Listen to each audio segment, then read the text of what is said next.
4장 11절로부터 13절까지입니다. 에베소서 4장. 그가 어떤 사람은 사도로, 어떤 사람은 선지자로, 어떤 사람은 복음 전하는 자로, 어떤 사람은 목사와 교사로 삼으셨으니 이는 성도를 온전하게 하여 봉사의 일을 하게 하며 그리스도의 몸을 세우려 하심이라.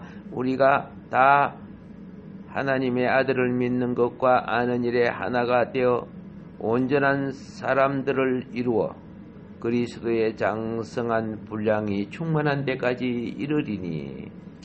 아멘. 3장 2절에서는 이렇게 말합니다. 너희를 위하여 내게 주신 하나님의 그 은혜의 경륜을 너희가 들었을 터이라. 즉 그 은혜의 청지기의 직분을 너희가 들었을 터이라. 이렇게 해석을 해도 되겠습니다. 경륜은 청지기 직분입니다. 경륜은 이 직분을 해야 직분이 실천되어질 때 경륜이 실행되어지는 겁니다.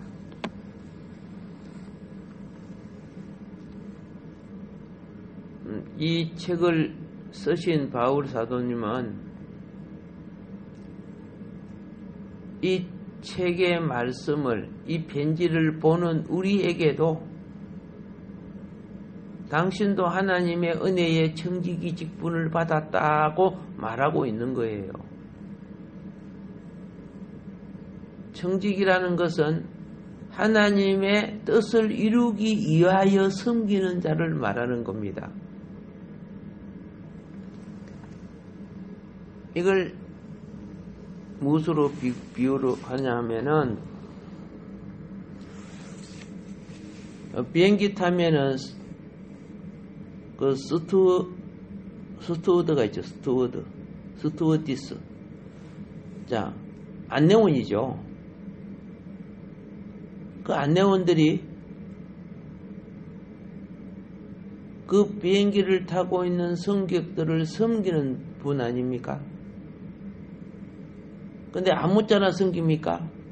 섬기기 위해서 교육과 훈련과 그리고 테스트를 거쳐서 합격된 자만이 안내원이 되는 거 아닙니까?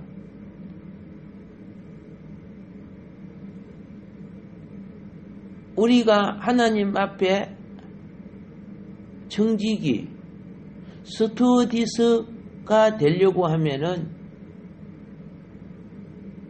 이것이 경륜을 따라 그 직분을 감당할 수 있는, 또 여기 4장 11절 사도의 자격이 되고 선지자의 자격이 되고 복음 전하는 자의 자격이 되고 목사와 교사로 자격이 되어서 나를 부르시고 나를 직분을 세우신 그분의 쓰심에 필요한 분량과 재능과 위치를 가져야 되거든요. 그래서 신실한 성도는 단지 나만 신앙생활하고 천당 간다는 게 아니고 하나님이 내게 맡긴 일들을 위해서 항상 준비하고 갖추는 거죠. 공장에 어떤 일을 할 때 보세요.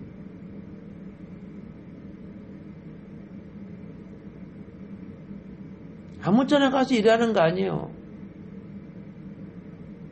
어제 정리정돈하고 준비되고 다 해놓은 것이 아침에 일을 할 때 다시 그것이 일자리 앞으로 갖고 와가지고 일이 시작되고, 그 일이 또 마쳐질 때쯤 되면 청소하고 전부 정리정돈하고 또 일을 마무리해요.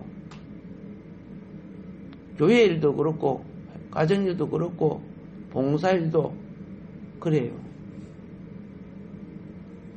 이런 것이 하나님 앞에 정직이직 봉사직분이에요.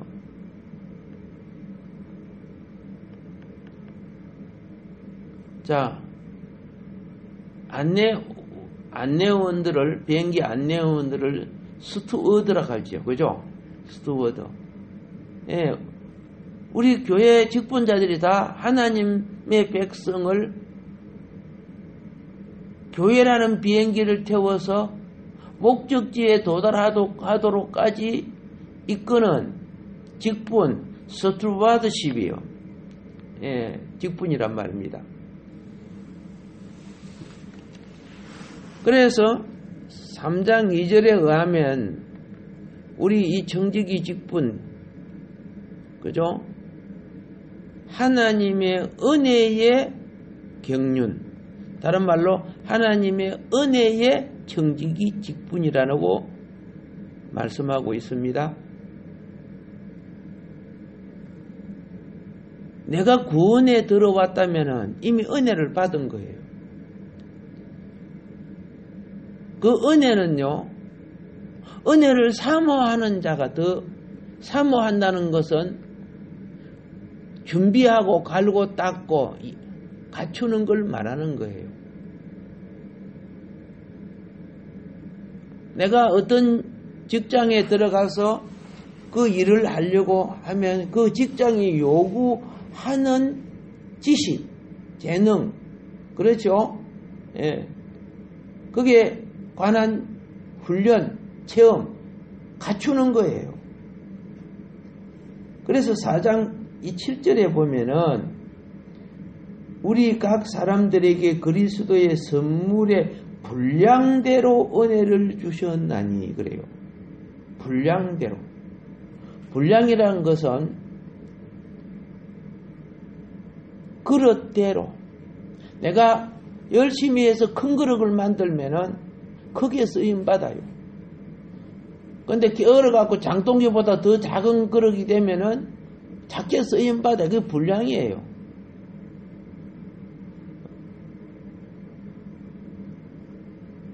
내가 수학을 잘하면 수학 못하는 사람이 할 수 없는 걸 나는 할 수 있어. 영어를 잘하면 영어 못하는 사람이 할 수, 그죠? 없는 것을 나는 할 수 있어. 분량이 더 크단 말이에요. 분량이.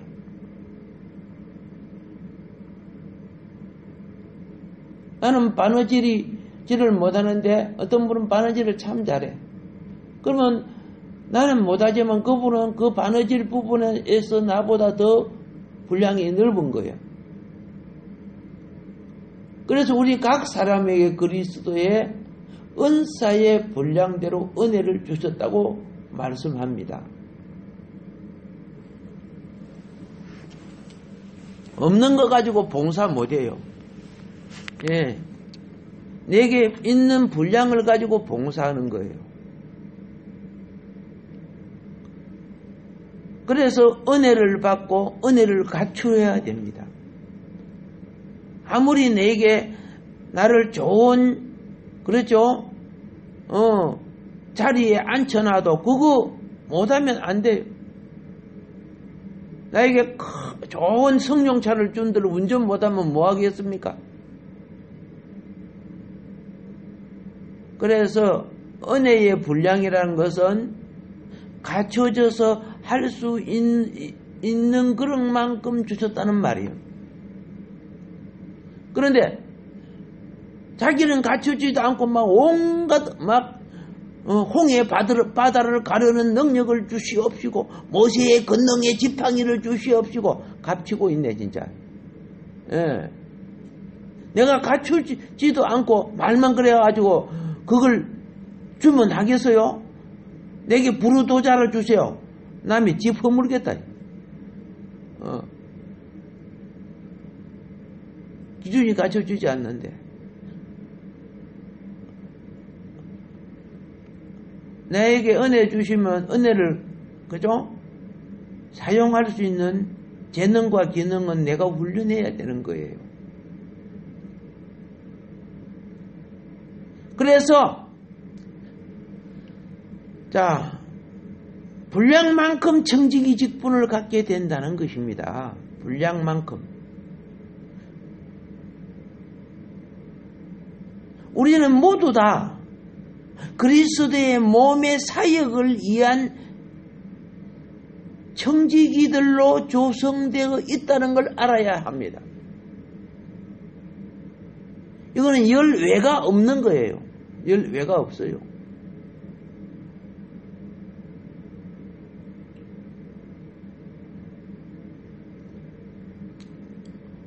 에베소서 3장 2절은 은혜가 바울에게 주어졌다고 말하고 있죠. 에베소서 4장 7절은 은혜가 우리 각 사람에게 주어졌다고 말하고 있습니다. 우리는 성경을 보는 빛 안에서 우리는 바울이 우리와 같지 않고 바울은 특별하다고 생각하면은 이는 어두움입니다.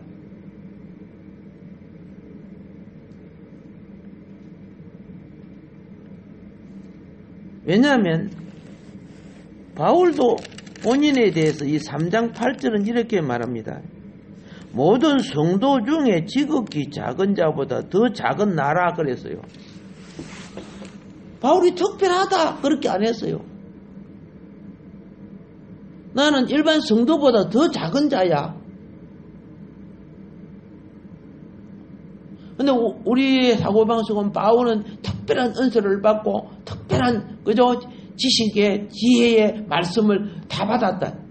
그렇기 때문에 바울은 저렇게 훌륭하다. 그거 아니라고 말하는 거예요. 빛이 들어와서 보면은 각자 분량대로 받은 것밖에 없어요. 하늘에서 옛날에는 빗물을 받아 먹었습니다. 하늘에서 비가 내릴 때 그죠? 내 그릇이 크면 많이 받지요? 내가 장종기 같으면은 아무리 비가 많이 와도 그것밖에 안 차죠?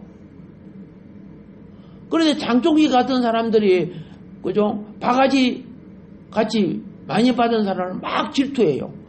저 사람은 많이 주고 나는 이것밖에 안 준다고. 예. 그러다가 자꾸 그 쪼쪼바 같은 소리를 한다고요. 자기를 볼 줄 알아야지. 인격에 있어서 바울은 사도 중에 가장 작은 자라고, 예? 인격에 있어서 바울은 고린도전서 15장 9절에도 말하고 있어요. 왜? 성질도 급했죠? 왜? 스데반도 죽이는데 참석하죠? 왜? 저 다메섹까지도 잡으러 가고 참 거친 사람이었어요.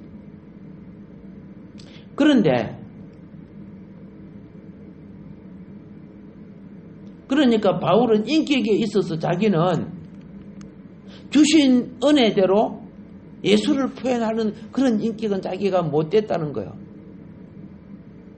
인격적으로 예수님을 표현할 정도로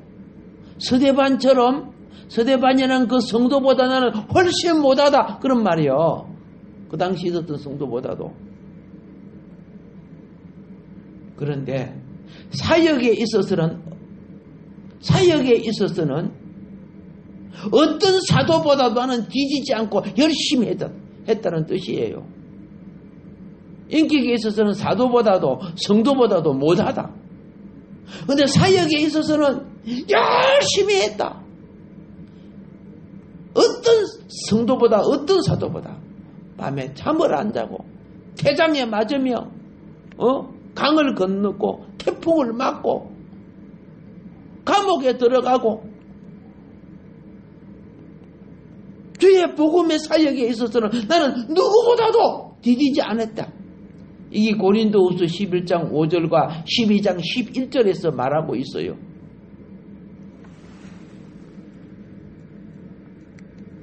그러므로 우리는 잘 알아야 돼.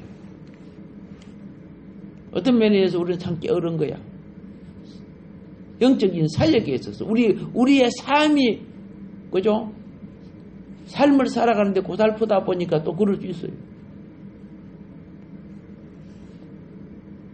바울은 은혜 받은 자로 그는 모든 성도보다 가장 작은 자였다. 자기 인격이 성도보다 미치지 못했다는 걸 말해요.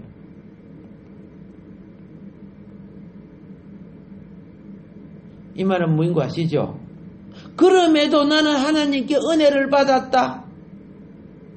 성도보다 가장 작은 자였던 자기가 은혜를 받았는데 오늘 여러분과 나 같은 성도가 그죠? 은혜를 안 받았다고 하면 되겠습니까? 이것은 크든 작든 모두 같은 생명의 피를 받은 우리예요. 이 구원의 은혜예요. 구원의 은혜.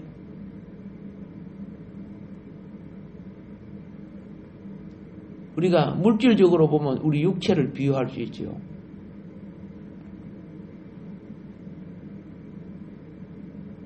어른은 태어난 아기보다 더 많은 피를 가지고 있어요.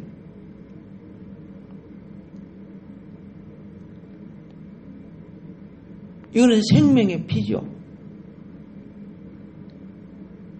근데 일은요, 애들 일과 어른들 일이 다르죠. 전문가의 일과 전문가 아닌 일이 다르죠. 요걸 우리가 분별해야 된다 그 말입니다. 그리스도의 몸의 모든 지체는 성령으로 예수 믿고 제사함 받고 성령으로 거듭난 모든 지체는 예수의 생명을 가지고 즉 하나님의 생명을 가진 은혜를 받았어요. 그게 구원의 은혜예요. 그러나 봉사하는 데 있어서 하나님의 나라와 일을 위해서 봉사하는 은사에 대해서는 각자 차이가 있어요. 사도라고 똑같습니까? 사도 중에 바울 사도가 가지고 있는 사역이 다르고 베드로가 가지고 있는 목적은 같지만은 그들이 가지고 있는 분량과 열심은 다 다르거든요. 우리 성도들도 똑같아요.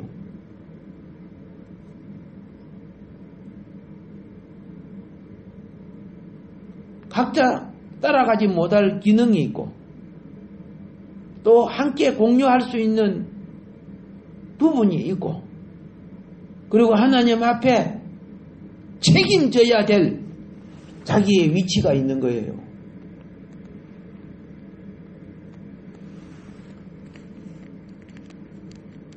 바울은 이 은혜를 기억할 수 하고 나뿐이 아니라 그 당시에 에베소 교회들, 교인들 2000년이 지난 오늘날 똑같이 하나님을 섬기고 사는 우리에게 이 은혜와 은사를 주었음을 말하고 있다 그 말입니다. 그런데 이 바울 사도께서는 오늘 여기서 뭘 강조하느냐? 누가 은혜를 많이 받고 누가 적게 받았는가 이걸 지금 말하는 거 아니에요. 많이 받으면 큰 자가 되고 적게 받으면 적은 자가 되고 그거 아니라는 거예요. 우리는 그러한 비교를 가지고 누구는 높고 누구는 능력이 많고 누구는 적고 이런 거 잊어야 돼요. 중요한 것은 뭐냐? 우리 모두가 바울같이 그러한 그리스도의 지체가 될 수 있다는 것을 보아야 한다 그 말입니다. 자기 성품으로서 성질이 급한 자기의 성품으로서 자기가 또 저지른 죄에 대해서 생각하면은 모든 성적 중에 가장 작은 거예요. 가장 작은 자보다 더 작은 자야. 자기는 그리스도를 대적하고 성도들을 잡아다 가두고 죽이기까지 했던 그 큰 죄인 중에 괴수 아닙니까?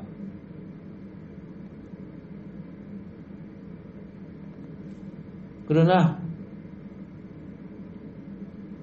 그가 주를 위하여 봉사하고 섬기고 복음의 전선에 앞장서기 시작할 때는 누구도 없을 정도로 열심히 했다는 거예요. 오늘 우리는요, 바울 사도가 특별한 분이 아닙니다. 그죠? 성격은 우리보다 훨씬 못하다고 그랬어요. 그러나 바울이 어떻게 해요? 하나님을 알고 하나님을 섬기는 일에 있어서는 자기 모든 목숨을 내놨다고 했어요. 자기가 누리던 로마 시민권으로부터 시작해서 가마리엘 문화의 최고의 학벌로 당당한 베냐민 지파의 후손으로서 그거 다 내려놨대요.